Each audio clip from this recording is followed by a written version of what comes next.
I'm bored. I feel like the spark is gone. I no longer feel interested in my partner. These are very common statements when the relationship begins to feel a bit complacent and dull, and really avoiding complacency in a relationship requires attention, communication, just your effort and an ongoing sense that you have to keep on reinvesting in your relationship. And so today we want to discuss ways on how to keep the connection fresh and meaningful and keeping the spark alive. So let's jump in. Number one, prioritize quality time. I think that speaks for itself. Definitely making time for each other consistently. Number two, expressing appreciation. Don't let your partner's efforts, go unnoticed. Try to show gratitude for both the big things and the small things. Number three, being able to engage in meaningful communication. Sometimes it's very easy for communication to become transactional. It's about the kids. It's about work. It's, these very day-to-day kinds of things. What's for dinner? What are we picking up for the groceries? Who's paying this bill?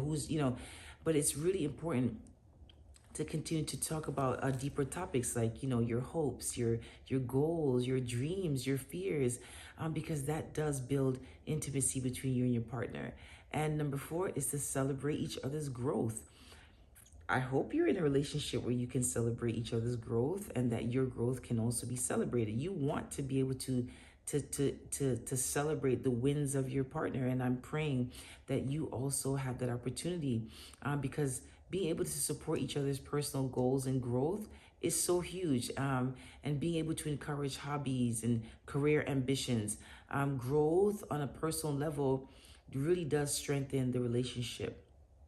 Number five, surprise each other. It doesn't have to be anything major. It doesn't have to be something expensive, but just like your partner's favorite snack, or, surprising them, coming home for lunch if they work from home, or surprising them with an evening walk or a staycation, or, just something small, or a love note, anything that can kind of keep that spark and that excitement alive. And number six is, setting new goals together, being able to sit down and identify where we headed, what do we want to do, what do we want to tackle, what do we want to explore, what do we want to invest in, how do we want to save, how do we want to grow this year, how do we want to become healthier, how do we, just being able to set those things together keeps you guys connected and definitely keeps, a bond strong between the two of you. And staying physically connected. Physical intimacy is important for many relationships, and small gestures like holding hands or giving a hug can definitely strengthen your bond.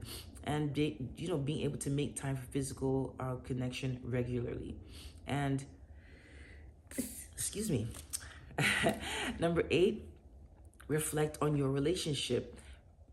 Try to check in with each other to ensure that both of you do feel happy and fulfilled, and try to discuss ways on how you can improve the relationship. Do not be afraid of those kinds of conversations. It's okay to dig a little deeper and figure out, like, hey, how are we doing? Kind of having a checkup. And nine, just staying curious. Continue learning about your partner.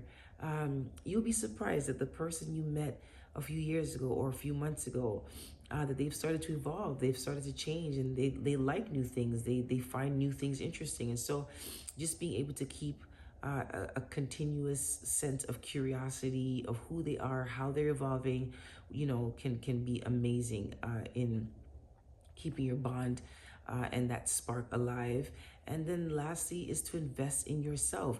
We make better partners when we are happier. And so let's be intentional with our self-care. Let's be intentional about caring about how we look, how we feel, because definitely when we are happy, I'm pretty sure that we communicate that happiness to our partners as well. All right. Give yourself some grace. We'll see you next time.